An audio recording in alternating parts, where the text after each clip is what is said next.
महाराष्ट्राच्या राजकारणात भाजप आणि शिंदे गटातील तणाव उघड झाला आहे। मुख्यमंत्री पदाच्या मुद्द्यावरून भाजपने एकनाथ शिंदेंना पर्यायी प्रस्ताव दिला होता। भाजपकडून शिंदेंना केंद्रात महत्त्वाच्या खात्याचे मंत्रिपद किंवा राज्यात उपमुख्यमंत्री पदाची ऑफर देण्यात आली होती, मात्र शिंदे यांनी या दोन्ही प्रस्तावांना नकार दिलाय। त्याऐवजी शिंदेंनी भाजपसमोर नवा प्रस्ताव ठेवलाय। जर मुख्यमंत्रीपद माझ्या वाट्याला येणार नसेल तर मला महायुती सरकारच्या संयोजक पदाची जबाबदारी द्यावी, तसेच माझ्या मुलाला उपमुख्यमंत्रीपद दिले जावे अशी मागणी शिंदे यांनी केली आहे। शिंदेंच्या या मागणीमुळे आता महायुतीतील वातावरण तापले असून भाजपकडून अद्याप या प्रस्तावावर कोणताही निर्णय जाहीर झालेला नाही।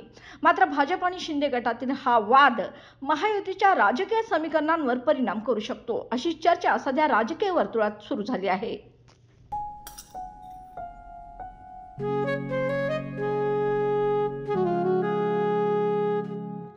बाबा, आज येताना बासुंदी घेऊन या ना। अगं, कालच आपण आईचा वाढदिवस होता म्हणून आणली होती ना। ऐकलं, गोकुळची बासुंदी पुन्हा खावीशी वाटतेय।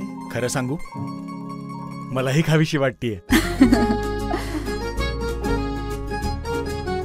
पुन्हा पुन्हा खावीशी वाटणारी गोकुळ बासुंदी।